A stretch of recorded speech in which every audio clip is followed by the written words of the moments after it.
LPNTV 시청자 여러분 안녕하십니까?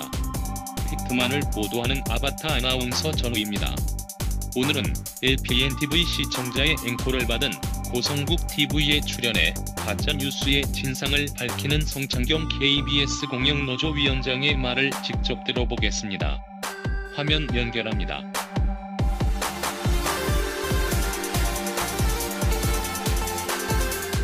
네, 성창경 위원장과 함께 다시 돌아왔습니다. 어서 오세요. 예, 안녕하십니까. 네. 오늘은 우리 위원장님하고 짚어야 될 게 많습니다. 우선 이낙연 총리 관련돼서 예. 크게 두 가지 문제가 있습니다. 이 사람이 지금 완전히 총대를 메고 가짜 뉴스를 척결하겠다 이러고 있어요. 네, 그런데 국무회의에서 정리를 한 다음에 기자회견으로 대책을 발표하겠다고 했는데 갑자기 연기했잖아요. 그리고 국감에 들어가서는 여당 의원들까지도 또 정의당 의원까지도 이거 무슨 말이냐 이러고서 지금 이 가짜뉴스 척결이라는 문재인 정부의 대책, 특히 이낙연 총리가 총대를 맨 부분에 대해서 문제제기가 굉장히 심각하게 되고 있거든요. 그 상황을 좀 한번 정리를 좀 해주시죠. 예. 이낙연 총리가 본인이 사인했던 네. 호치민 베트남 국가 주석 묘지에서 사인 내용이 이제 김일성 주석이라고 알려지고 난 뒤에 본인이 이제 대노를 했다. 그리고 가짜뉴스 척결 대책을 세워라. 범국민 국가적인 범정부적인 대책을 세우겠다 했다가 이제 예고를 하고 난 뒤에 발표 당일날 발표하기로 한 당일날 갑자기 방통위원장 등등에서 다 모였지만 미비점이 있어서 연기를 하겠다 이렇게 했고 그게 알려지자 이제 이게 가짜뉴스 대책을 세운다는 것이 너무 여론의 역풍을 받았어. 또는 가짜뉴스를 단속한다고 하는 것이 언론 자유의 침해 등등 해서 심지어 팍스뉴스가 문재인 대통령과 인터뷰하면서까지 한국 언론 자유 문제를 들고 나오니까 이게 일단 부담이 되었어. 라고 이제 이해를 좀 했는데 또 상황이 또 반전된 것 같아요. 그러니까 이게 그게 아니라 내용 자체가 좀 더 세밀하고 광범위하고 그리고 좀 획기적인 그런 대책을 내놔라 그런 주문을 했다고 그래요. 이제 그렇게 해서 이제 어제 더불어민주당에서 이제 대책이 나왔는데요. 27명으로 구성된 가짜뉴스 대책반 이래서 팩트체크 팀, 모니터링 팀, 그 다음에 법률 자원 팀, 그 다음에 이걸 홍보팀, 제도 개선 팀 등등 해서 그야말로 거대한 조직, 멤버드급 더불어민주당에서 대책을 내세웠는데 이제 당에서 내세웠기 때문에 정부에서 나올까 하는 와치를 하고 있습니다만은 사실 이걸 언론에 관한 대책을 정부에서 내세운다는 것 자체가 굉장히 아이러니하고 이건 악수를 두게 될 수 있는 가능성이 큽니다. 따라서 아마 당에 통하지 않았을까 추측을 해보는데 지금 그렇지만 방송통신위원회와 경찰청 등등을 해서 중심이 된 또 다른 안을 만드는 걸로 이렇게 알려지고 있어서 이게 과연 언론 통제의 시대가 본격화됐다 저는 그렇게 보고 있습니다. 마이크를 좀 이쪽으로 바꿔하실래요? 네네.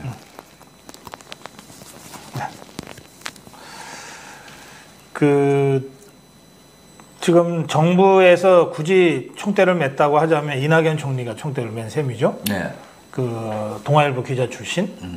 당에서 가짜뉴스 무슨 대책위원장을 맡은 사람이 박광훈 최고위원이죠.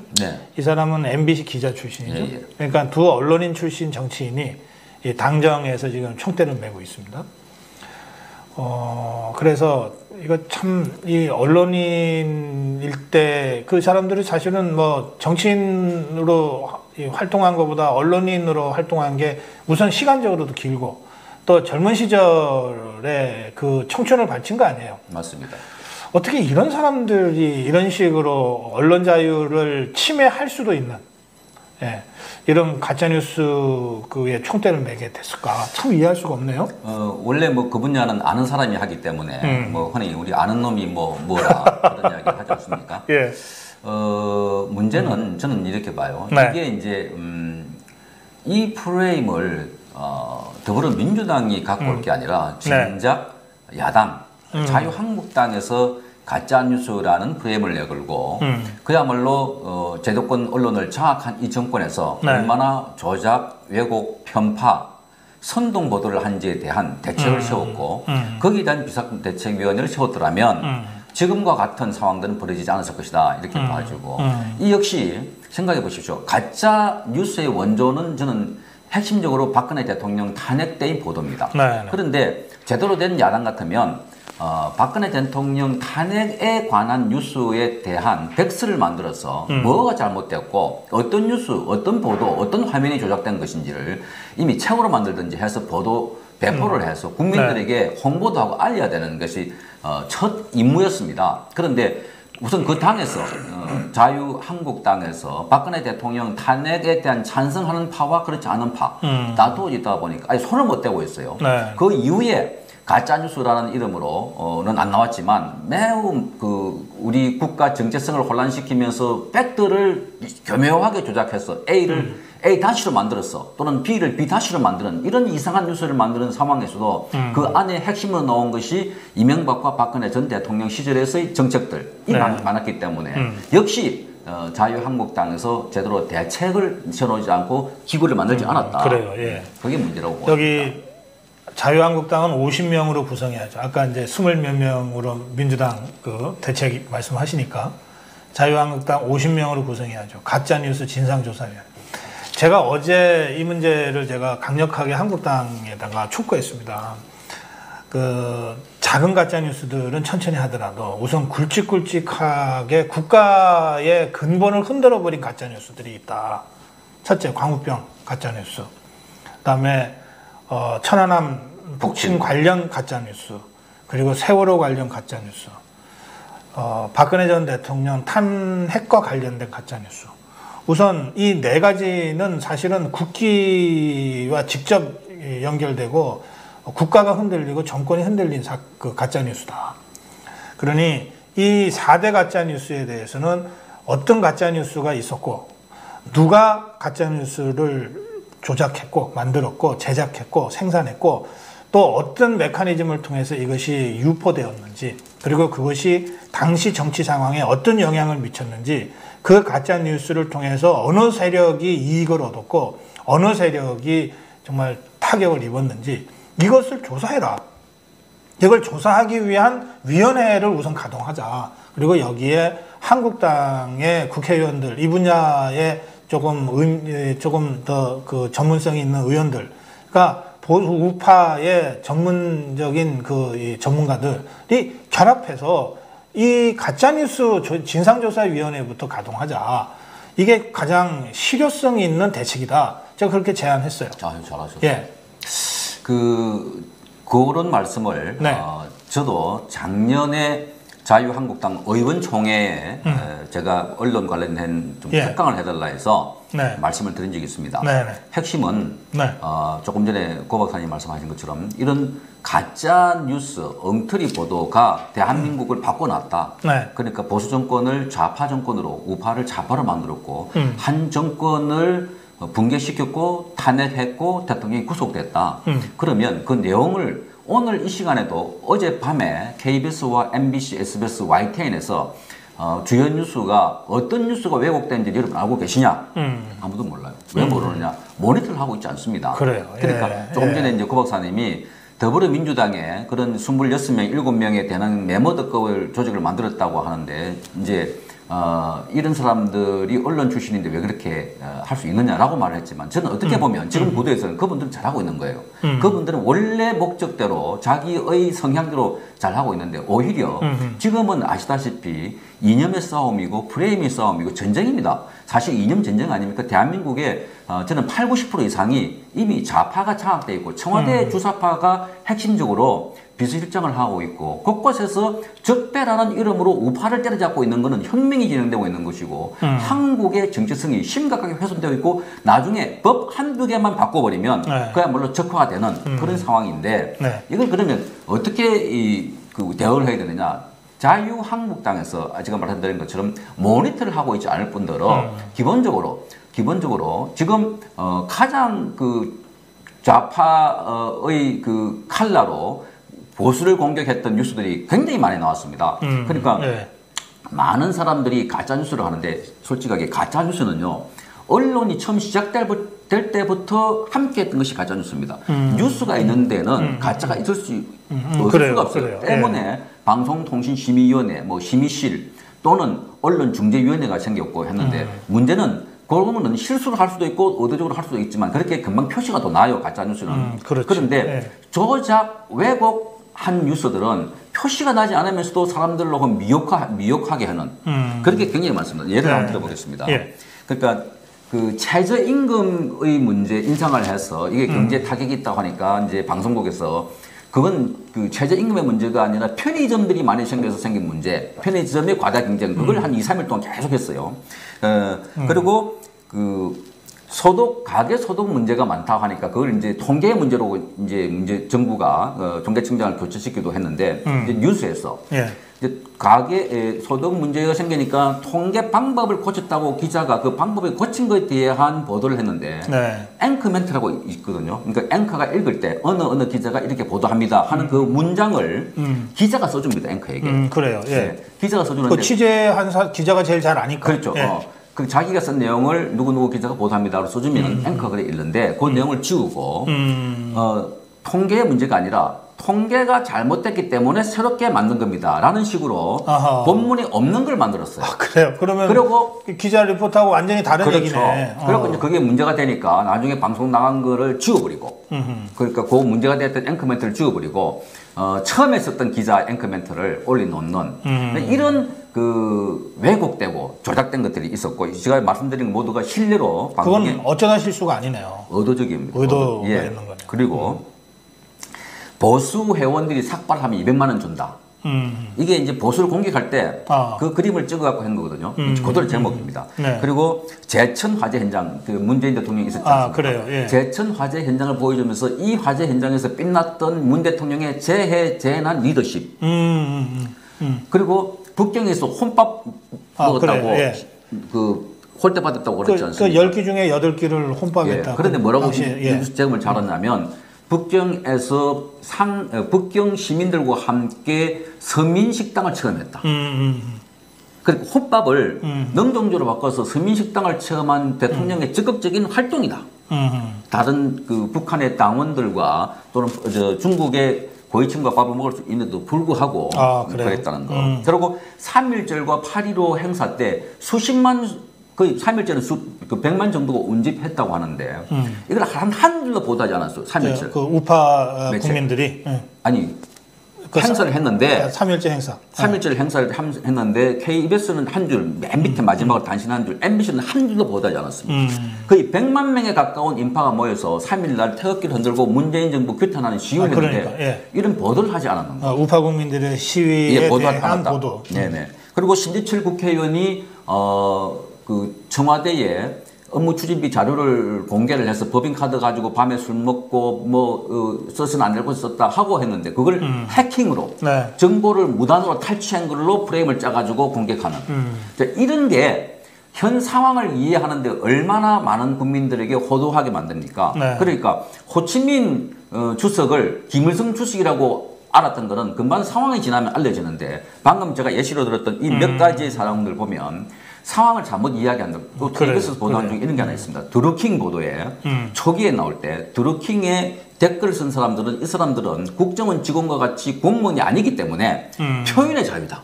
그런 주장을 민주당 쪽에서 뉴스를 했어요. 뉴스를. 네. 제가 말씀드린 좀 뉴스입니다. 뉴스에 보도된 내용입니다. 그리고 드루킹이 그때 11억 원인가요? 그 활동비 예산이 들어가는데 이걸 파키스탄 원당을 수입해가지고 그걸 판매를 했다. 그걸 조달을 했다. 그러니까 이러한 내용들이 제가 지금 몇 가지만 생각나는 대로 지금 여러분에게 설명을 드렸는데 이런 내용들이 우리 현재 상황과 시국과 그 전체 이해를 하는데 얼마나 왜곡, 조작, 편파되게 만듭니까? 이걸 보고 의사결정을 하거나 이런 정보를 듣고 만약에 여러분들이 투표를 하게 된다면 이런 정보를 만드는 사람들이 의도한 바에 따라가지 않겠습니까? 그분들이 보고 있는 게 지금 지상파입니다. 그분들이 여전히 20% 30% 시청률을 보이고 있는 것이 지상파 전체 시청률입니다. 이 시청률의 청이 이 뉴스를 보고 정보를 얻는 청이 지금 대한민국의 정권을 좌지우지하는 그런 촉에 들어가 있습니다. 따라서 이런 그 가짜 프레임을 한두 가지의 뭐 왜곡됐다 조작이 아니라 제가 말한 거대한 이런 프레임으로 조작하고 있는 이런 가짜를 공격해야 되는데 한국당은 보십시오. 그렇게 많은 걸 당해놓고도 아직까지도 모니터단을 구성하지 못한 상황에서 민주당은 벌써 20몇 명의 그런 거대 뭐를 만들어서 지금 대응하고 있지 않습니까? 그래서 이런 싸움을 할 줄 아는 사람들이 저기 모여 있다. 오히려 저기는 싸움 정도가 아니라 싸움을 만드는 사람들. 아까 제가 선동열 뭐 나왔지 않습니까? 뭐 사실 이게 왜 나왔냐? 저는 거꾸로 보면 이 사람들은 지금 이 대한민국의 정체성이 무너져가는 이런 상황을 호도시키기 위해서 국민들이 관심이 많은 스타들, 뭐 짐승들 이런 걸 들여 나와가지고 국감을 아주 희화시키려고 하는 그런 의도가 아닌가 봐지는데 지금 사실상 대한민국이 적화되고 있다고 하는 전제가 맞다면 이런 상황에서 합법적으로 합리적으로 싸우고 다투고 브레이크를 걸고 국민들에게 알릴 수 있는 절호의 찬스가 국감인데 이것마저도 여당에게 다 뺏겨버린다면 도대체 우리 국민들은 어느 야당에게 제도화된 이런 그 정치권에서 기대를 해야 됩니까? 오늘 밤에도 지난 밤에도 무수한 국민들이 밤잠을 못 자고 해외 그 미디어를 보고 카톡을 하고 또 유튜브를 보는 이런 상황이 안타까울 따름입니다. 아까 제가 우리 위원장님한테 질문 드리겠다 했는데 저들의 의도가 어디에 있는지는 이제 또 다른 차원에서 분석을 해야 되겠지만 아니 뭐 동물을 끌고 나오면은 어쨌든 카메라가 이게 비주얼이 나오니까 자꾸 쫓아다니잖아요. 또 선동열 뭐 이게 유명한 그 이 스타 체육인이고 지금 대표니까 뭐 하여튼 이게 바로 다시 카메라가 가고 이거는 언론의 숙명이에요? 언론의 핵심은 그 우리는 이제 언론을 공정, 객관, 정확이라고 보지 않습니까? 그건 당위론적이고 언론인인 언론사의 그 본능은 선정적이고 자극적이고 굉장하게 좀 왜곡하고 싶은 그런 게 많습니다. 그래서 옐로우이즘이 황색 언론이 나오는데 이를테면 국감 현장에 얼마나 드라이 합니까? 여야 설전 그런 상황에서 동물이 하나 나왔다 또는 스포츠 스타 플레이가 나왔다. 그래요. 그건 충분하게 카메라 커버리지가 되는 상황이고 둘째 국회의원들이요. 이 카메라 시스템을 너무나 잘 알고 있고 국회의원들이 카메라 기자들에게 특별히 부탁을 합니다. 지금은 어떤지 모르지만 자기 지역구 애들에게 하기 위해서라도 그 카메라 기자들에게 인사도 하고 쟤를 좀 찍어달라 뭐 그런 하다 보면 그래서 카메라 기자회 국회에 있는데 이 사람들과 국회의원들이 자주 찾아가서 인사하고 그래서 자기가 그 대정부 질문에 한 가지 나온 거랑 그게 이제 그 지역 구민들이 알려졌을 때 아 우리 지역구에 누구누구 국회의원 굉장히 중앙 정치 무대에 가서 활약하더라 하는 게 되니까 그래서 한번 튀어보려고 하는 그래서 언론에 주목받아 보려고 하는 이런데 이런 그 태도를 지금도 자유한국당이 만약에 갖고 있다면 이 자유한국당은 이미 현재의 그 대립 구도 그 제가 표현을 하게 전쟁 구도라고 표현하는데 에서 이미 져버렸다. 그러니까. 지금은 사생결단으로 대한민국 정체성을 부인하고 부정하는 저 세력에 대해서 이름 없이 자기 일을 희생하면서 걸어야 되는데 이 사람들은 이 싸움에서도 정거리 제가 하나 표현을 한번 했잖아요. 정거리인데 지금은 배고픈 사자와 늑대가 지금 먹이를 찾아서 어른거리는데 여기 자유한국당 국회의원들이 만약에 카메라 프레쉬를 받고 레드카펫 위에 손을 흔들기 바란다면 그분들은 정글에서의 펭귄이나 또는 공작새다. 참 멋지게 보이고 우아하게 보이고 그래서 탤런트화 되려고 하는 그리고 곧 잡아먹힐 그래서 잡아먹히는 정말 그렇죠. 야당이 정말 절실합니다. 지금 이게 우파좌파 간에 뭐 정말 목숨을 건 정치 생명을 건 전쟁이 벌어지고 있고 이념 전쟁이 벌어지고 있는데 사실은 우파가 지금 뭐 쭉 밀려버려가지고 저 고지를 탈환하려고 가야 되는데 지금 4분 응선까지도 못 올라갔나 뭐 그래요. 계속 희생자는 늘고 있고 그런데 갑자기 여기서 나 스타다 이러면서 손 흔드는 자들이 지금 나타나는 거예요. 전선에서 이탈해가지고. 그러니 참 이런 모습들이 또 그런 것들이 또 주로 언론을 통해서 또 이렇게 국민들한테 전해줘요. 참. 그걸 보면 그 자유한국당의 전원책 이제 뭐 그분 맡은 직책이 뭡니까? 야, 조강특위 위원. 예. 그 조직 강화 특별위원회 위원이라고 그러는데, 그러니까 이 자유한국당은 스스로가 자기 정화 내지는 개혁할 힘이 없기 때문에 외부에서 사람을 데리고 올 수밖에 없는 그런 구도가 아닌가. 그러다 보면 외부에서 데리고 오는데 데리고 온 주체가 누구냐? 그러니까 이를테면 전원책 김병준이다 하니까 이제 이 사람들이 말하자면 김무성이나 김성태 뭐 복당파들의 입장을 대변한 사람이 아닌가. 그러다 보니까 김무성 그 국회의원을 보고 뭐 대권 주자다 이러고 서로 어떻게 자르냐 뭐 이러는데 나랑 가까운 사람이다. 그러니까 그걸 뛰어넘는 리더십이 자유한국당에 필요하고 지금은 태종과 같은 그러니까 세종대왕을 세우기 위해서는 과감하게 자기 장인 장모 또는 처남까지도 과감하게 제거하는 그렇게 해서 새로운 정치를 만들 수 있는 힘 있는 지도자가 필요한데 그러기 위해서는 자기 희생입니다. 태종은 당대 얼마나 많은 욕을 들어먹었습니까? 그 자기 장인 장모까지 시몬 들어오면서 다 민무질 민무구까지 다 적을 했기 때문에 그러니까 이런 자기 욕을 들어먹는 욕먹을 정치인이 필요한데 지금은 칭찬받는 정치인들이 자꾸 나오려고 하는 그래서 텔레비전에 익숙하고 화면에 익숙하고 국민들이 익숙한 오히려 전혀 국민들이 모르는 사람을 내세워가지고 그 사람으로 하여금 내부 정리를 하고 이렇게 해야 되는데 하여간 자유한국당은 국민 모두가 알고 있는 아쉬워하는 그 단계를 버스하지 못하고 있는 그것이 오늘 한계가 아닌가 싶습니다. 그래요. 지금 말씀하시는데 여기 전원책 나가고 성창경 들어가라. 그래요. 이낙연 총리가 갑자기 이렇게 가짜뉴스 척결을 외치면서 그 총대를 맨 직접적 계기가 되는 게 얼마 전에 이제 베트남을 방문한 자리에서 그 호치민. 이게 대통령의 국부라고 불리어지는 그 전 주석이었어요. 이 사람한테 가서 방명록을 남겼어요. 그 방명록이 이렇게 쓴 겁니다. 백성을 사랑했으며 백성의 사랑을 받은 주석님의 삶 앞에서 한없이 작아지고 부끄러워진다. 이렇게 방명록을 남겼어요.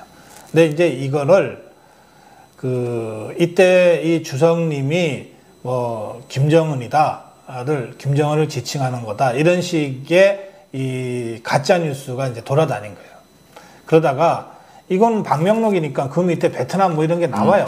그래서 그 방명록의 사진이 베트남 어디 가서 했다고 하는 날짜까지 써 있는 사진이 다시 SNS를 쭉 돌면서 정리가 돼버렸어요. 그러니까 자체적으로 정화가 된 거예요. 근데 이제 이 사람은 그게 굉장히 기분 나쁜 모양이었는지 어쨌든 이걸 계기로 해서 이제 가짜뉴스 척결에 나섰는데 하여튼 그렇습니다. 그런데 저는 뭐 좀 다른 맥락에서 대한민국 총리가 다른 나라에 가서 그 나라의 국민의 존경을 받는 사람의 그 거소에 가서 쓴 방명록이라고는 하지만 이거 좀 과공이 비례다. 그렇죠. 과공 비례. 이건 이렇게 쓰면 안 되는 거다. 총리도 대한민국 총리 자연인 이낙연 씨가 가서 한 게 아니잖아요. 어떻게 이런 식의 방명록을 무슨 이게 뭐 참 내 이해가 안 된다. 그러니까 공이라 따지기보다는 저는 오히려 수치스러워요. 대한민국의 주권국가의 총리가 한때 우리와 교전을 했던 그래서 5,000명 이상이 사망을 했던 베트남 당사자하고 지금도 공산주의 국가입니다. 경제만 시장 경제로 하고 있는데 거기서 뭐 작아진다, 한없이 부끄러워진다 이건 할 말이 아니에요. 그러니까. 아니 이게 가짜뉴스다 아니다라고 하는 것과는 별도로 이 대한민국 총리가 이런 방명록을 쓴 게 적절하냐에 대해서는 왜 정치권에서 그냥 넘어가는지 모르겠어요. 이 글이 알려지니까 본인이 부끄러워서 이 글귀 자체가 부끄러워서 그런 게 아닐까 생각이 되어지기도 하고. 제가 이 호치민에 대해서는 조금 이제 공부를 한 적이 있습니다. 이 사람은 지금도요 베트남 국민들은 호 아저씨라고 불러요. 이 사람 결혼을 안 했죠, 평생? 안 했습니다. 호 아저씨라고 불러요. 독립을 위해서 그만큼 자기를 다 내려놓고 마지막까지 서민으로 산 거예요. 그래서 이 사람이 제일 싫어했던 게 뭐냐면 자기를 영웅시하고 자기를 신비화하는 거였어요. 절대 그러지 마라. 그런데 지금 이 방명록을 보세요. 주석님의 삶 앞에서 한없이 작아지고 부끄러워진다는 방명록은 호치민이 살아있을 때 제일 경계했던 호치민 신격화로 이어질 수 있는 이런, 그래서 저는 호치민이 정말 이런 방명을 보고 기겁했을 것 같다. 호치민이 그 동생들이 있었어요. 누나도 있고. 그런데 이 서로 이 미국하고 게릴라전을 할 때는 서로 필명을 쓰고 가명을 쓰기 때문에 자기 동생이고 자기 형인 줄 몰랐던 거예요. 이 사람이 이제 대통령의 이제 주석이 됐어요. 예. 시골에 살던 그 누나와 그 형제가 찾아갔어요. 그 수십 년 만에 만나가지고 딱 2시간 있다가 헤어졌대요. 밥 먹고 헤어졌대. 그리고 한 번도 안 봤대. 왜? 당신은 그 국가의 그 자칫 뭐 나는 베트남 국민으로서 난 이렇게 살면 돼.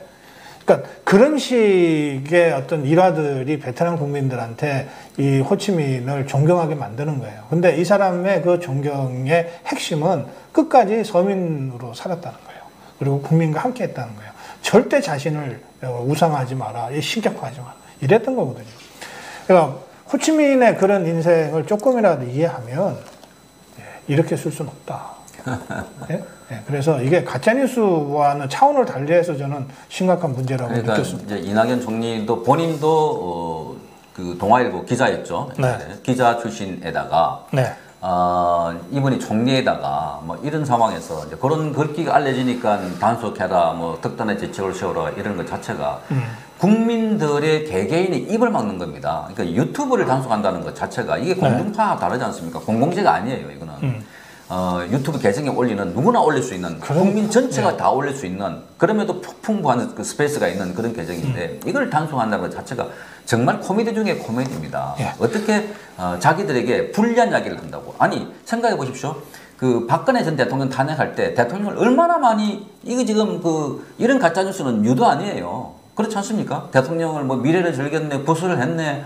그거 꼭 갖가지 표현할 수 없는 정도의 현직 대통령의 그렇게 해도 그건 입 다물고 꽉 있다가 자기에게 조금 거슬리는 소리를 하면 단속하라 그러고 이게 내로남불의 극치이자 이것이 지금 이 정권이 계속해서 밀고 나가고 있는 그러니까 덕시 irreversible 되돌릴 수 없는 이 정권입니다. 그러니까 이 정권들은 정권을 뺏기면 죽는다고 생각하기 때문에 이해찬 대표가 20년, 50년 이야기를 하고 있는 거고 그렇게 함으로 해서 지지자들로 하여금 결집하게 만들고 또 그걸 20년, 50년이 가능하게 한 그 동력이 어디 있느냐. 저는 100% 언론이 있다고 자기를 믿고 있기 때문에 그렇고 그 언론이 지금 언론 노조를 중심으로 한 언론 노조가 130여 개의 그 언론사들이 결집된 있는 카르텔이에요. 그러니까 그 언론들이 자기를 밀어주고 있으니까 그렇지 않을까 그런 생각을 하고 있지 않을까 생각되어지는데 글쎄요. 이 대한민국의 앞날을 좌우하는 게 군대도 아니고 정치도 교육도 아닙니다. 저는 언론이라고 봅니다. 이 언론 문제만큼 정말 심각하기 때문에 국민 여러분들께서도 언론에 대한 실상을 제대로 아시고 정말 적극적으로 대응하셔야 합니다. 제가 최근에 이것도 그 심각한 가짜 뉴스였구나라고 제가 생각하게 된 게 이거예요. 보안사가 계엄령 문건 만들었다고 그러고 한 2달 동안 정말 난리가 났었잖아요. 예? 그리고 심지어는 저 좌파들이 SNS에다가 막 그런 식으로 글을 올렸잖아요. 야, 저 보니까 우파들이 쿠데타 일으켜서 다 죽일 뻔했다. 나 탱크에 깔려 죽을 뻔했다. 막 이런 식의 글들이. 예. 그런데 그 계엄사 문건이 5월 9일 날 선거가 끝나고 문재인 대통령이 이제 당선된 그 다음 날인 5월 10일 날 정부 공식 그 비밀 그 취급 시스템에 그게 등재됐다는 거예요. 아니 그 국방부한테 물어보니까 우리 몰랐다는 거예요. 아니 그러면 그동안 한 2달 동안 이거를 쿠데타를 기도한 음모다 그러면서 집권당 의원이 폭로하고 여러 언론들이 막 그것을 앞다퉈서 보도하고 이랬던 거는 전부 다 황당한 그 가짜뉴스에 속아서 일으킨 한바탕 소동 아니냐 그러면 그런 생각이 확 들어요? 그게 이제 뭐 점잖게 표현하셔서 소동이라고 말씀하셨지만 저는 쇼였다. 국가 공식 문서로 기록 문서로 등재했다는 것은 이미 절차가 있습니다. 그 아무거나 올리지 못하지 않습니까? 내용에 진위가 있어야 되고 그다음에 절차를 거치는 거 봐야 되는 건데 그 문서가 국가 공식 문서로 등재가 됐다고 하면 이미 이거는 어떤 프로세스에 의해서 검토했던 과정이고 숱한 여러 가지 검토 문서 중에 하나였는데 어느 날 갑자기 이것이 생긴 것처럼 대통령이 인도였던가요? 국빈 그 외국 방문하는 과정에서 그것도 한국에 전화를 걸어서 빨리 특별수산을 독립적인 수사단을 꾸려서 조사를 해라.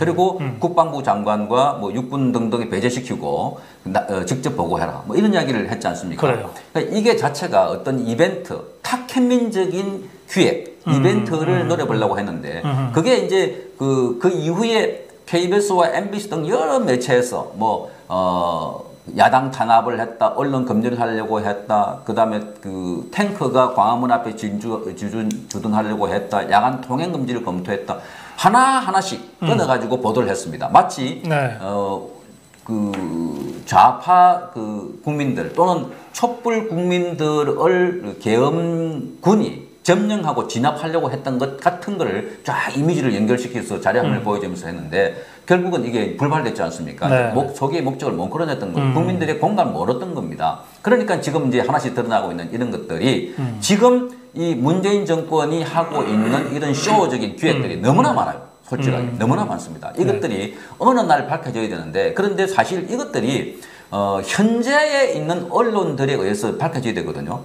현재 견제가 돼야 되고 검증이 돼야 되는데 생각해 보십시오. 트럼프 대통령이 오늘 아침 뉴스를 보니까 북미 또 미북 회담을 이제 그 선거 이후로 한다고 그러지 않았습니까? 그러면서 한국에서 강경화 장관이 어제 국회에서 524 제재, 즉 북한 대북 제재를 해제하려고 하느냐고 검토를 물으니까 검토하겠다 하고 대답하지 않습니까? 이해찬이가 물었고 관계부가 대답했는데 관계부처와 협의한다라고 처음에 대답했다가 그 이제 나중에 또 발 빼고 뺐죠. 또 사과하고 했죠. 그런 거에 대해서 이제 미국에서 이제 그건 안 된다라는 거. 그렇죠. 그러니까 미국의 허가 없이는 그들도 마음대로 못한다 하는 것이 어제 외신들이 밤새 들어온 내용들입니다. 트럼프가 직접 얘기했어요. 그런데 핵심은 뭐냐면 한국의 그 철도 놓는 거와 도로 놓는 거 등등에 대해서도 미국에서 이미 안 된다고 문제가 있다고 했는데 한국 언론들은 이런 내용들을 취재하거나 보도하지 않았어요.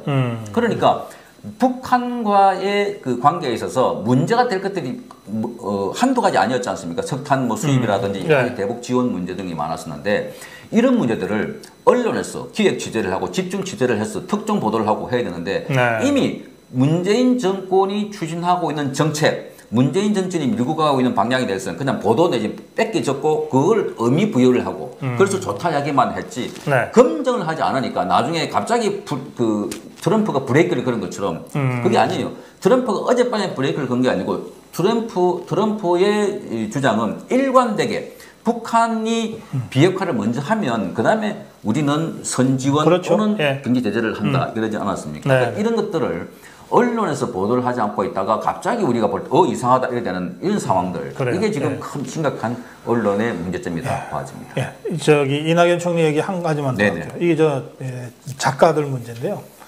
처음에는 이제 한 사람인 줄 알았어요. 근데 이제 어제 국감장에서 이제 캐 물으니까 비서실장 배재정 총리 비서실장이 이제 시인을 했어요.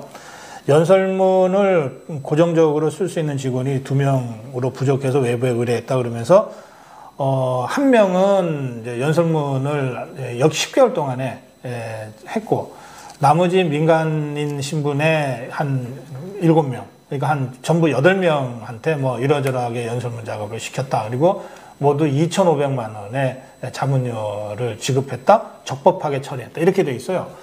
그러면 이 사람들은 처음에 한 명이었을 때 하고도 또 말이 달라지고 그 다음에 이 사람들은 그러니까 2,500만 원의 예산 집행을 적법하게 했다는 것만 자꾸 얘기를 해.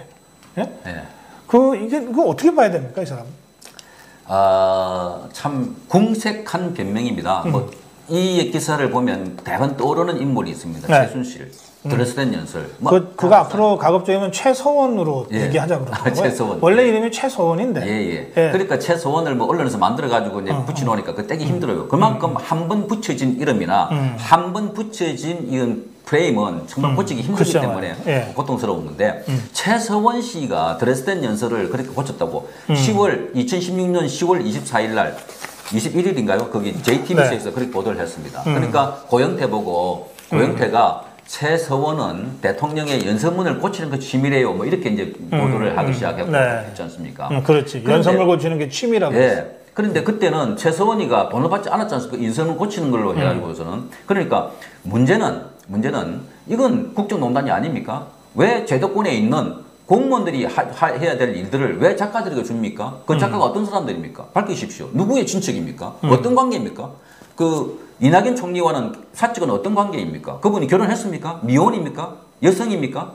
모든 문제를 밝히기 시작하면 추적해 가면 언론이 털기 시작하면은 각가지 문제가 나옵니다. 작가에서 딱 끊어버리고 법률적으로 문제부터 딱 끊어버렸지 않습니까? 공개하십시오. 그리고 언론들을 취재하십시오. 그러다 보면 이 개인과 이낙연 총리와의 관계, 그 비서진들의 관계, 그것도 엮여있는 관계 추적해보면 또 다른 게이트 충분히 만들 수 있는 게 한국의 언론입니다. 무슨 말인지 아시겠습니까? 네. 박근혜 대통령에게 가했던 그만한 엄격한 잣대를 이낙연 총리에게 대면 이낙연 총리도 꼼짝없이 당하는 게 오늘 한국 상황이고 언론 상황들입니다. 네. 왜 당신들에게는 그렇게 구하고 그 박근혜 대통령 최서원에게는 그렇게 엄격합니까? 말이 안 되지 않습니까? 지금 이게 그 총리실에 일할 사람이 부족해서 민간인 8명한테 총리 연설문을 어쨌든 도움을 받았다 이렇게 돼 있어요.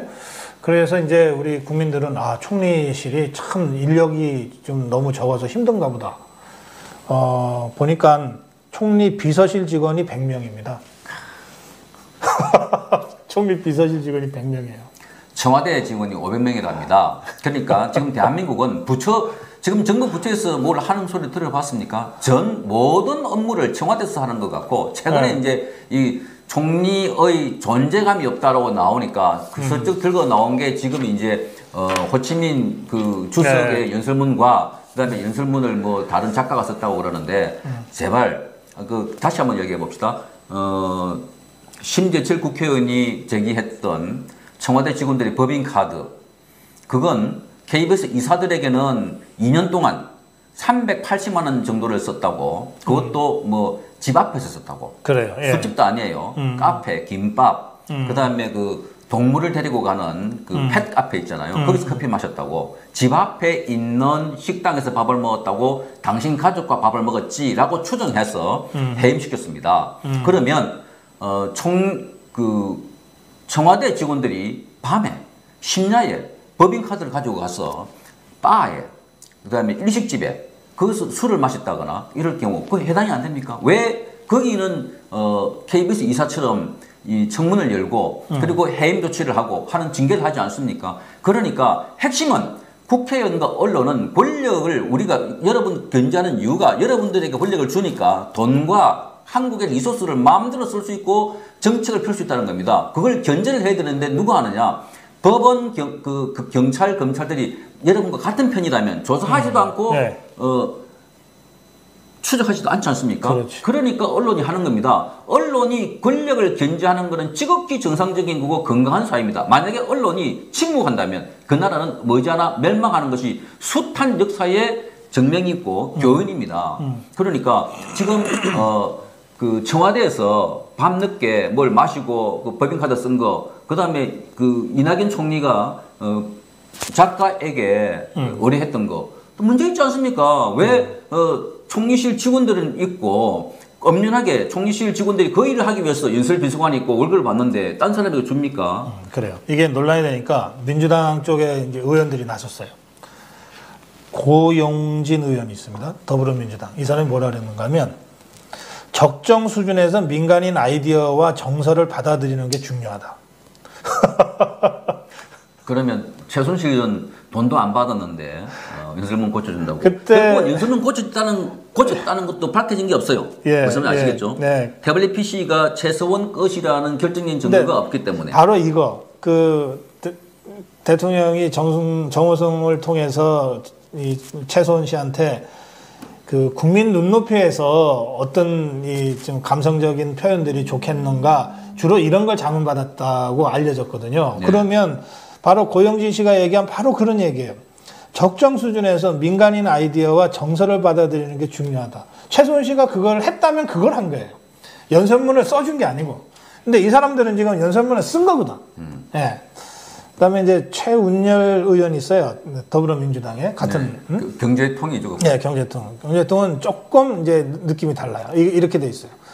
총리 연설문은 테마가 수없이 달라서 고충이 있었을 것이다. 대학 총장이 연설 쓰려면 각 전공 교수에 자문하고 쓴다. 그런 것을 공식화하는 게 논란을 줄일 것이다. 연설문 자문단을 만드는 게 좋을 것 같다. 이거는 조금 뉘앙스가 다르죠. 지금 저런 방식으로 편법으로 한 것은 적절치 않다는 거예요. 그리고 굳이 따지자면 자문단을 공개적으로 해라. 근데 지금 이 민간인들은 자문한 사람들이 아니에요. 지금 저쪽에서는 자문료로 지급을 했으니까 자문한 것처럼 그러는데 이 사람들은 자문한 게 아니라 작업한 거예요. 근데 고 박사님, 중요한 연설은 네. 작가에게 맡기거나 네. 비서실에게 예. 맡기는 것보다 예. 만약에 제가 그 위치에 있다면 뭐 언감생심 표현이 좀 뭘 하지만 저는 제가 만약에 중요한 연설을 하거나 결정을 할 경우는 제가 쓰겠습니다.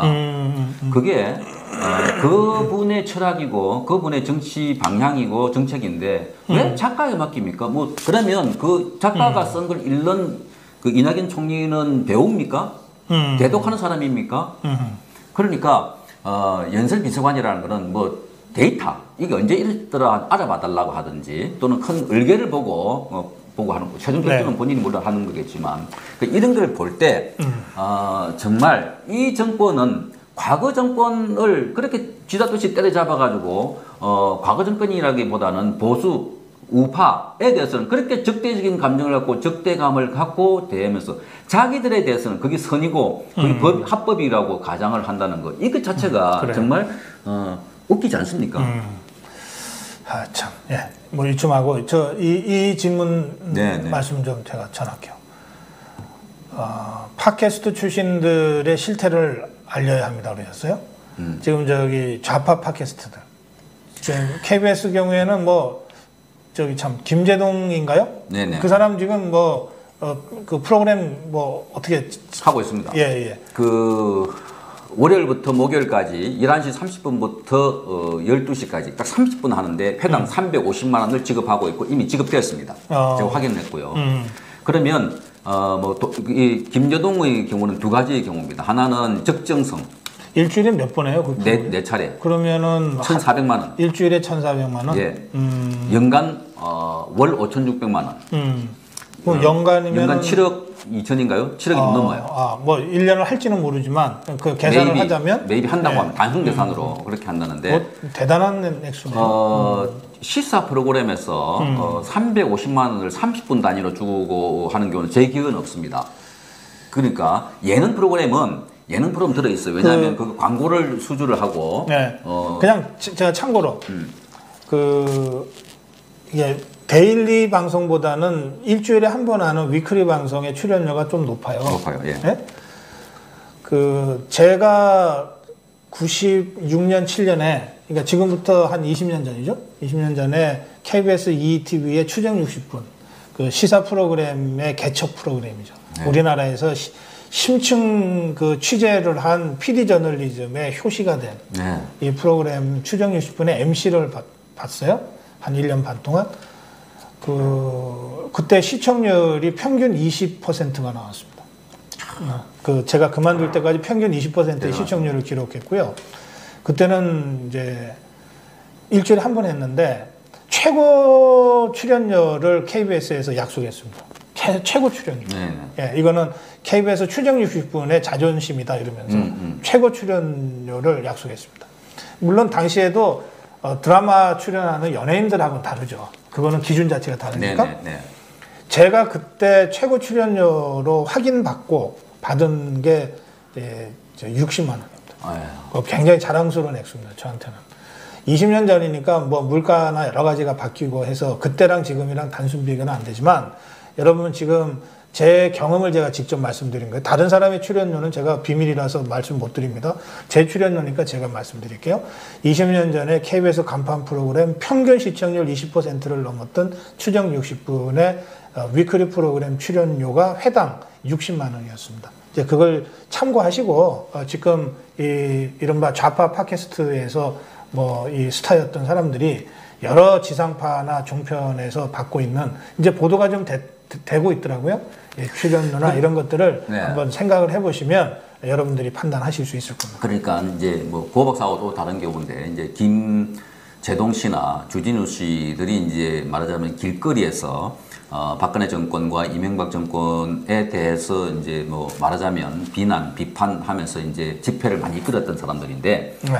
이 사람들이 주장했던 게 굉장히 정의를 강조했고 말하자면 기회는 그 공평하고 과정은 공정하고 결과는 정의롭다 뭐 이렇게 했던 사람들이고 재벌에 대해서 그렇게 공격을 했던 사람들이고 평등을 강조했던 사람들인데 생각해 보십시오. 30분짜리 그 예능 프로그램 같으면 제가 예외로 시작하고 그러지 않았습니까? 이건 뭐 그 광고를 취해서 수익을 따오는 거니까 시사 프로그램에서 30분 그 한 번 하는데 350만 원 같으면 어지간한 사람들 월급입니다. 근로자들 월급인데 많은 것도 많거니와 이분들이 그동안에 주장했던 자기 가치들 그러니까 더불어 잘 살아야 되고 혼자 많이 가져서는 안 되고 그래서 재벌들은 나쁜 악이다 라는 그 프레임을 씌웠다면 이분들이 받아가는 것은 결코 그 공평하지가 않죠. 그 다음 둘째 이 사람들이 과거도 그렇고 지금도 그렇고 여전히 특정 정파, 특정 이념 편향된 인사들입니다. 네. 아시지 않습니까? 이분들이 사드 배치할 때 그리고 촛불 집회할 때 얼마나 많은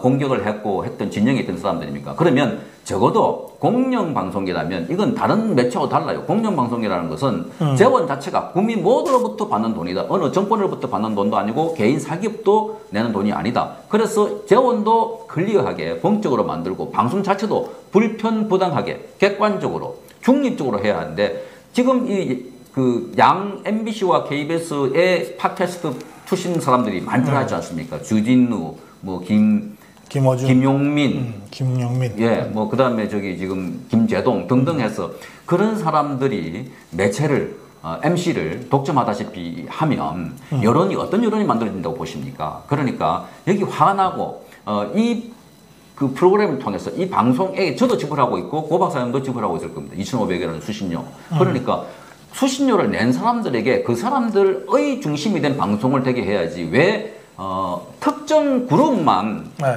위한 방송을 하냐 이거죠. 그래요. 시청률이 아주 낮다고 지금 많이 문자를 보내주셨는데 1%에서 2% 사이입니다. 네. 2% 초반 올라가는 것도 있는데 과거에는 저희가 2%라 그러면 그냥 뭐 화면 조정 시간이 있지 않습니까? 칼라바 나온다고. 네. 그 텔레비전 시작하기 전에 네. 과거에 텔레비전이 5시 반에 시작했으면 5시 20분, 10분, 20분 전에는 칼라바가 나와가지고 찌 소리만 나오고 화면 조정하는 시간이 있었어요. 그 화면 조정하는 시간에 시청률이 2%대였습니다. 그래요. 예. 물론 이제 KBS는 공영방송이니까 시청률이 안 나와도 이거는 의미가 있다. 국가적으로 꼭 해야 된다 그러면 할 수 있어요. 또 재난 방송 같은 경우에 뭐 시청률과 관계없이 재난을 보도하는 그런 그 기능이 있습니다만 과연 이 프로그램이 그런 수준의 프로그램인가 이거는 우선 시청자들이 판단할 거고요.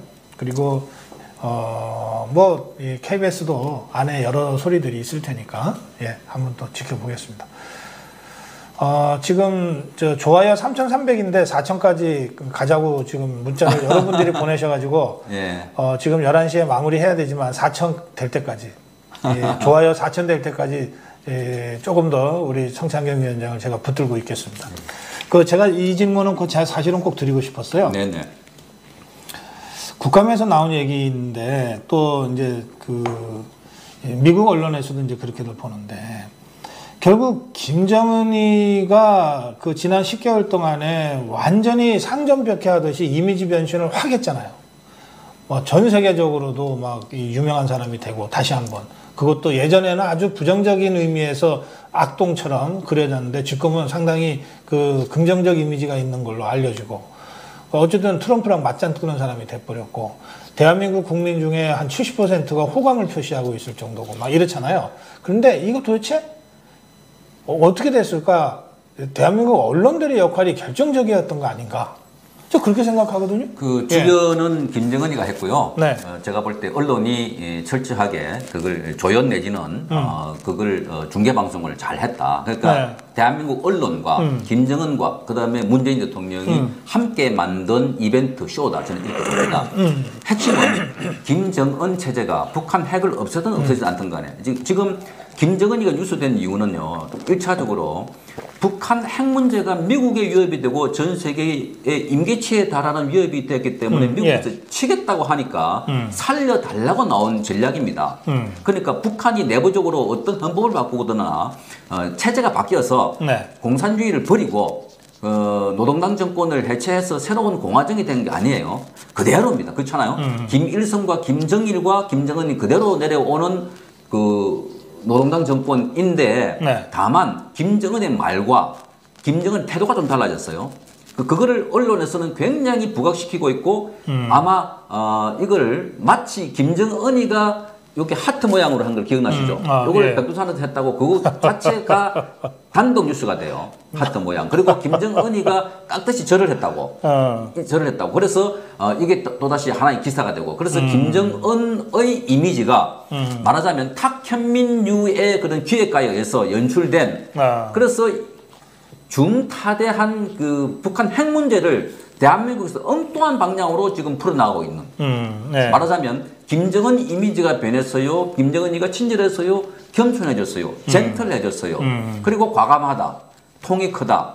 그렇게 새롭게 보인다. 이런 이미지를 만들어가지고 남북 화해 협력을 만들고 가니까 지금 보니까 그 핵심은 북한의 핵 문제를 해결하는데 미국에서 바라볼 때는 이상하게 흘러가거든요. 그러니까 이런 이미지를 가지고 어디까지 오느냐. 5.24 해제, 남북 그 평화협정 체결 또는 미국과 평화협정 체결, 종전선언 이상한 방향으로 흘러가면서 핵은 그대로 있는데 그러니까 달라진 거는 전혀 없는데 이거는요 중국 고대 그 손자병법에도 보면 손자병법을 네 자로 돼 있지 않습니까? 이걸 한글로 세 자로 줄이면 뭐였는지 아십니까? 속임수입니다. 속임수. 정법에 뛰어난 거는 속임수예요. 그렇죠. 지금 김정은 체제가 달라진 건 하나도 없고 그렇다고 대한민국을 주적으로 보고 있고 대한민국에 대한 적화 야욕을 버렸느냐 그 어떤 증거도 없습니다. 다만 남한 정부가 문재인 정권이 일방적으로 김정은을 껴안으려고 그러고 화해하려고 그러고 그러면서 왜 김정은에 대해서는 화해 협력을 한다 하면서 대한민국의 반대 절반인 보수에 대해서는 이명박과 박근혜 정권을 감옥에 집어넣어놓고 조국 대통령은 심지어 박근혜 대통령은 아프다고 하지 않습니까?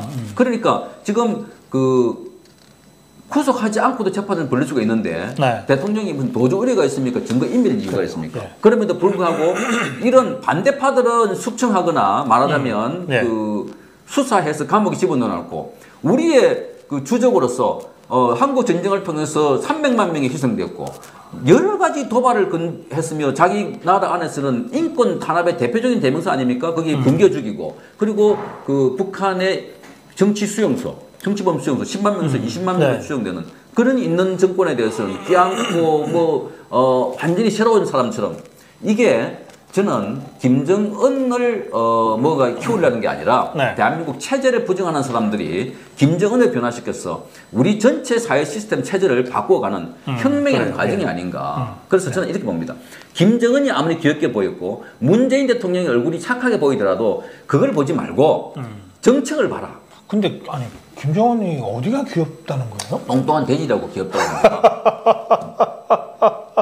그러니까 이런 표현을 한다고. 아니 참 사람들 성향이 이상하네. 그러니까 저는 이걸 왜 보느냐.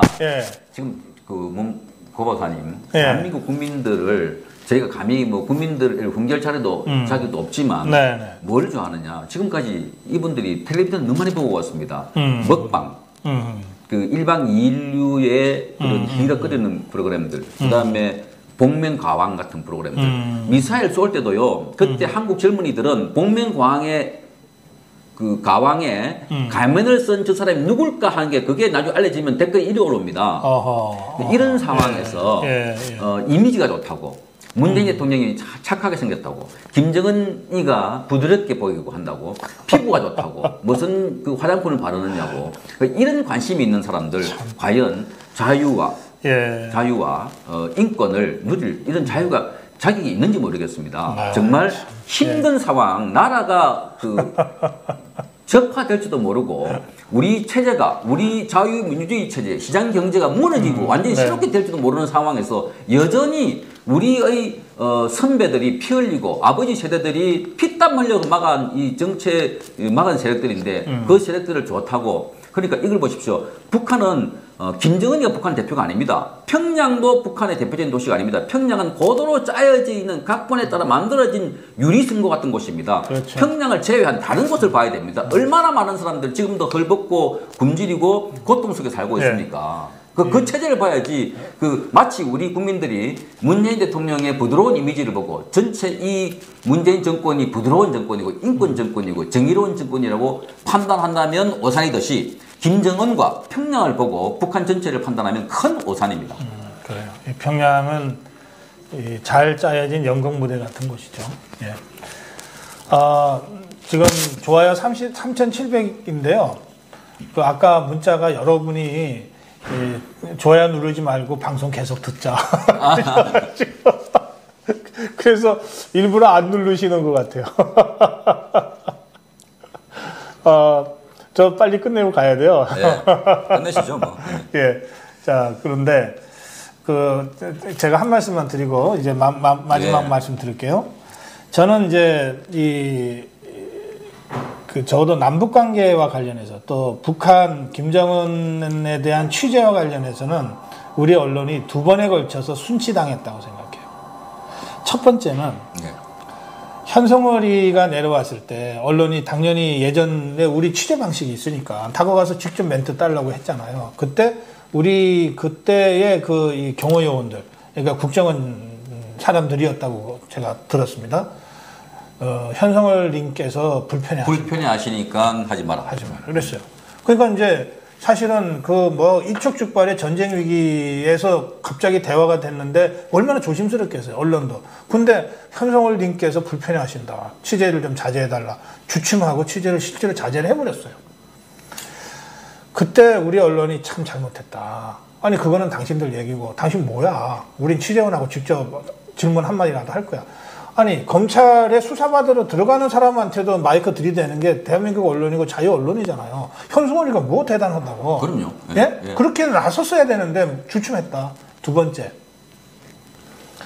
4.27 판문점 선언 회담하기 직전에 방심위에서 공문 돌렸어요. 네네.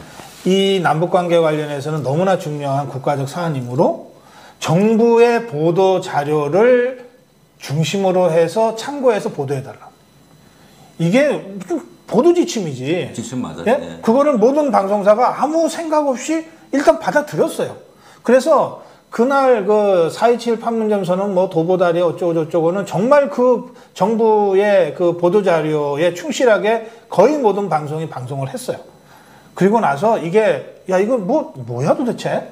이거 제2의 보도지침 아니야? 라고 했더니 그때 비로소 방심위가 이거 과장이 실무적으로 실수한 겁니다.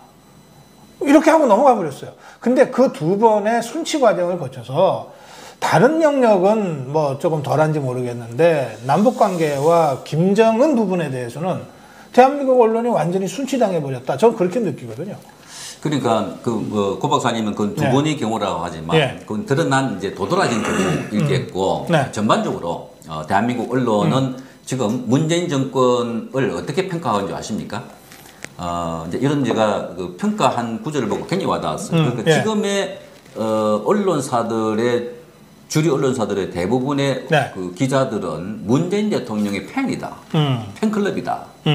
그거 딱 들어맞는 표현 같다 생각이 들어요. 그러니까 팬클럽은 자기가 우상화하는 스타에 대해서 안 좋은 글을 쓰거나 안 좋은 표현을 하는 사람에 대해서는 적대적인 표현을 합니다. 그리고 그 사람의 결점이나 안 좋은 부분을 덮어주고 좋은 부분, 장점은 극대화하는 이런 형식을 보이고 있다. 그런 측면에서 보면 아까 말씀하신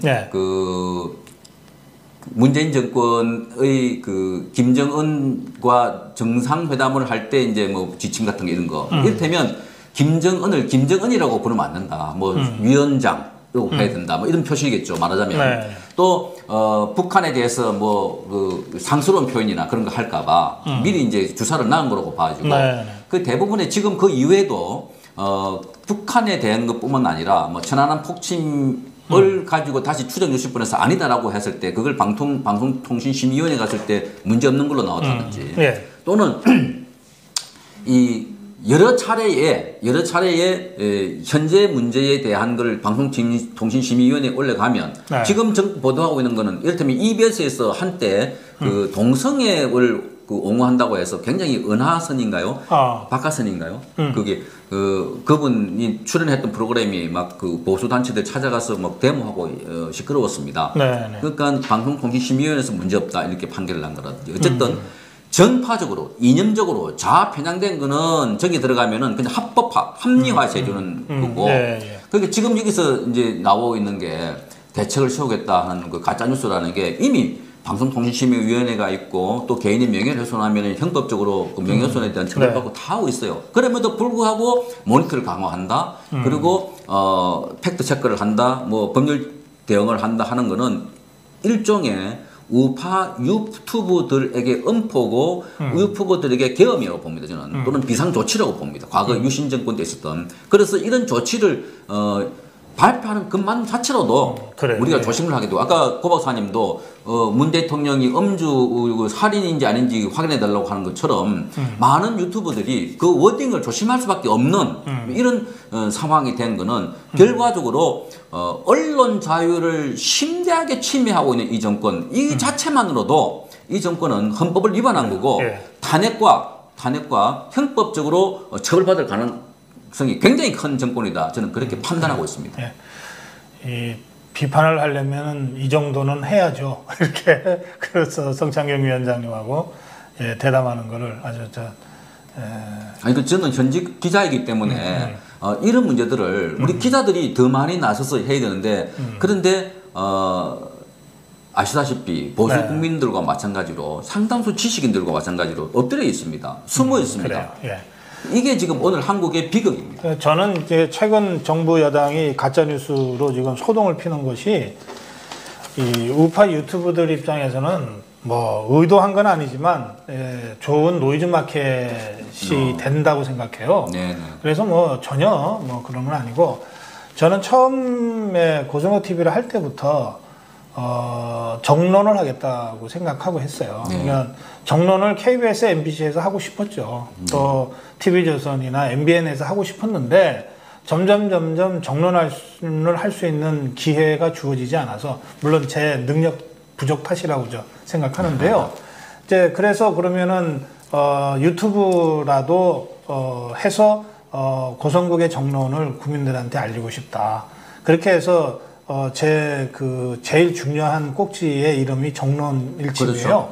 그러니까 정론을 하려면 제가 완벽한 사람이 아니니까 저도 잘 모르고 사실관계를 잘 모르고 잘못 얘기할 수 있잖아요. 그러나 제가 할 수 있는 범위 내에서는 최대한 사실관계를 확인하고 그 사실관계에 기반해서 제 해석과 해설을 해드리게 되겠다 이런 것이고요. 그 점에서 최근에 이 유튜브 가짜뉴스 어떻게 발본색원하겠다 이런 정부 여당의 대책 때문에 안 하던 짓을 하는 건 아닙니다. 저는 이제 처음부터 사실관계가 아니면은 정확하게 확인하고 그때 그렇게 하는데 저는 이제 이걸 통해서 진짜 뉴스를 만들어내는 경쟁을 했으면 좋겠어요. 뉴스라고 하는 게 사실관계 전하는 것도 있고 그것을 올바른 관점을 갖고 해석하고 해설하는 것도 뉴스잖아요. 그러니까 각 방송사마다 논설위원, 해설위원제를 두잖아요. 그래서 저는 좌파와 우파가 진짜 뉴스를 만들어내는 데가 어디냐. 그리고 국민들로부터 어느 쪽이 더 신뢰받고 인정받느냐. 이 경쟁이 시작됐다고 저는 생각하거든요. 맞습니다. 그리고 그 경쟁에서 우리가 이겨야 국민 다수의 지지를 받아서 맞습니다. 우파가 집권할 수 있다. 저 그렇게 생각합니다. 맞습니다. 사실은 이 과정을 거쳐야 할 과정이 임에는 틀림없는 거이고요. 그래야 또 성장하는 거고. 고 박사님은 이미 전문 방송인이고 또 평론가이기 때문에 이제 방송 자체가 해서는 안 될 주제와 해서는 안 될 표현들을 이미 걸려서 나오는 게 그렇죠. 많아요. 그런데 이제 아시다시피 좌파 정권이 막무가내로 독주하고 탄압하고 구속하고 하다 보니까 울분에 찬 유튜버들이 있습니다. 네. 이제 자기 이름을 걸고 나온 분들이 들어있는데 이제 거기에 보면 다 그런 건 아니지만 자기 주장이 센 경우 팩트가 아닌 주장을 마치 팩트처럼 설명하는 부분도 있고 또는 잘못된 자료를 인용하는 부분도 있어요. 그거는 앞으로 우리가 개선될 부분들이고 또 유튜브를 보는 사람들이 대부분 그 내용들을 걸러서 봅니다. 그럼요. 어느 한 통계에 보니까 태극기 집회에 나가는 분들의 학력 대졸자가 66%라는 지난번 통계가 하나 있었어요. 그러니까 이 유튜브를 듣는 사람들이 저는 어느 층보다 지적 수준이 높다고 봐져요. 왜냐하면 이 깊게 들어가는 부분과 그 부분야에 대한 목마름을 가진 분들이 굉장히 정보에 대한 이해력과 습득력이 크다 이렇게 봐지고 하는데 그래서 이제 말씀하신 것처럼 정론으로 가야 되고 그리고 나머지 분들도 가는데 이런 류의 부작용이랄까요? 이런 거는 처음부터 과거에도 있었고 언론이 처음 시작할 때부터 있었습니다. 무슨 말인지 아시겠죠? 그래서 제가 우리 우파 국민들 믿고 제가 자신 있게 얘기하는 거예요. 진짜 뉴스 만드는 데가 어디냐? 진짜 가짜 뉴스 만드는 데가 어디냐? 그리고 그걸 가려낼 수 있는 국민들이 과연 어느 쪽이냐? 그렇게 한번 제대로 해보자는 거고요. 여기 성창경 위원장님하고 일한 적 있네요. 추상엽 카메라 기자님 오디오맨 시절 그러셨는데 옛날에 같이 일했던 분이 이렇게 반가워서 인사 반갑습니다. 그래요. 저 4천 좋아요가 아까 달성됐는데 이제 마무리해야 되겠습니다. 짧게 인사 말씀하시죠. 고승국 TV를 봐주시는 여러분 정말 대단하십니다. 제가 보니까 고승국 곧 10만 명 돌파하겠더라고요. 오늘 아침 보니까 9만 8천인가 그렇던데. 구독자. 이렇게 빠른 시간 안에 여러분들이 늘어나는 것 그만큼 매일매일 유튜버들이 생깁니다. 솔직히 그럼에도 불구하고 이렇게 많은 분들이 유튜브로 몰린다는 것 바로 여기가 대안이고 여기가 참소리가 있고 여기가 진실된 목소리가 있습니다. 그러니까 가공되거나 조작하거나 왜곡되거나 하지 않습니다. 많이 사랑해 주시고 또 받은 정보를 전파하시고 또 이 에너지를 가지고 바꿔봅시다. 세상을 바꿔봅시다. 정말 저도 현직 기자면서 언론인이면서 노조 활동을 하는 이유는 제가 언론 노조, 공영 노조를 맡은 지 1년 5개월 됐습니다. 정말 보도를 엉터리 했어. 이거 도대체 기존에 있는 틀 안에서 바꿀 수가 없었어. 그래서 제가 노조라는 틀을 입고 나왔습니다.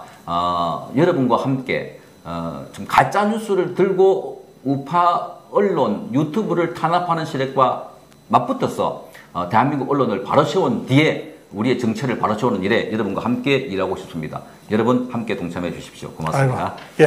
자, 고성우 TV는 시청해주신 여러분 고맙습니다. LPN TV 전우입니다.